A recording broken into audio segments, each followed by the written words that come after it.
Gusto mong matuto para mag-BP? Sino po gusto? Okay! Ay! Huwag ka na! Okay! Ay, sige po. Oh, sino part mo? Ako lang. Ako na lang. Ay, oh.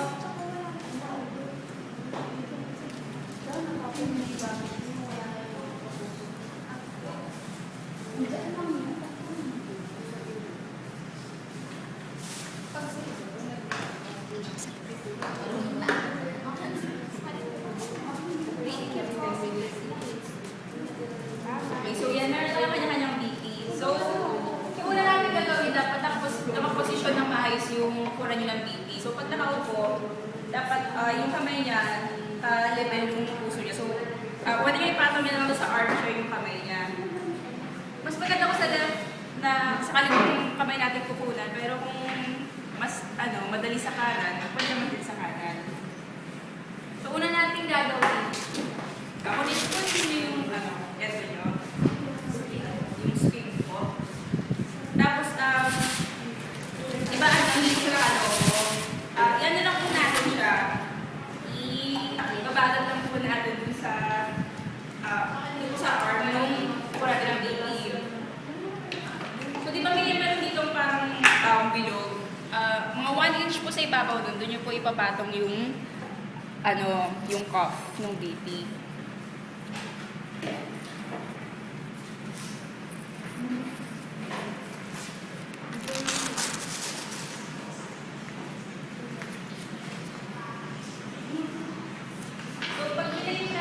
Huwag po masyadong mahigit at huwag po masyadong maluwag.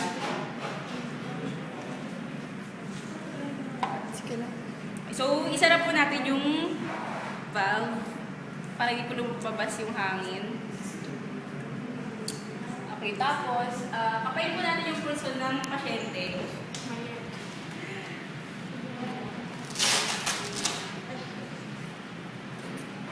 Nakapain na po.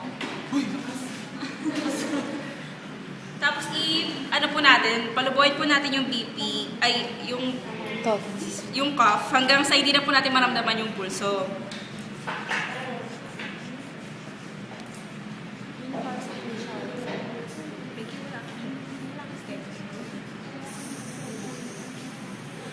So yung ginagawa po natin, ito po yung pag hindi natin alam kung ano yung nakaraang BP ng pasyente. Ito po yung magiging parang baseline natin. Dadagdagan nyo lang po ng 30. Tapos hanggang doon po tayo magpapaloob mamaya. So, okay na po.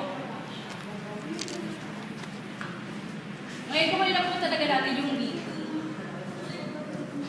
Kung pwede po, paghintay po tayo ng 1 to 2 minutes bago natin tukaran yung BP para pumalik sa normal na pressure ng BP.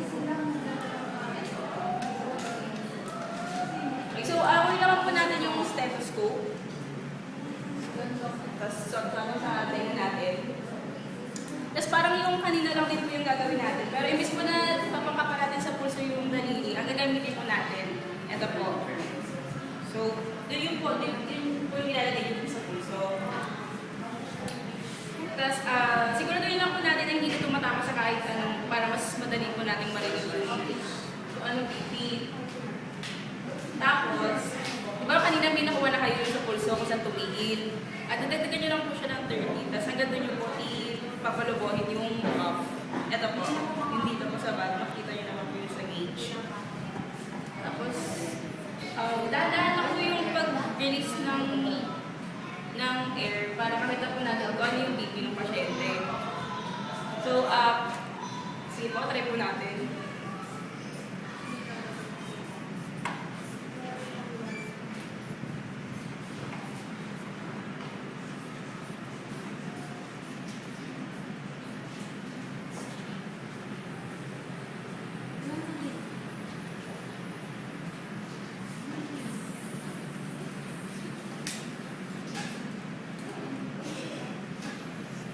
So yung unang kong narinig nyo na tunog, yun po yung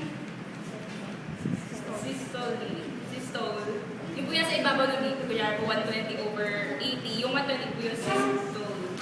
Tapos yung pangalawa kong narinig, yung last yung narinig na tunog, yun po yung diastole. Yun po yung sa baba na number.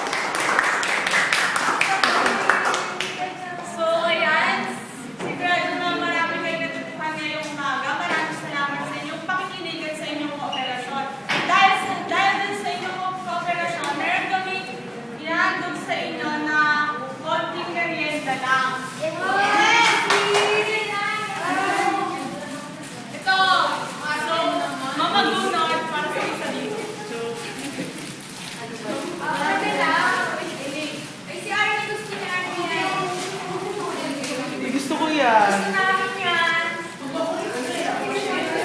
Gusto namin yan. Isa lang. Si Annie pa. Kim! Kim! Diyan?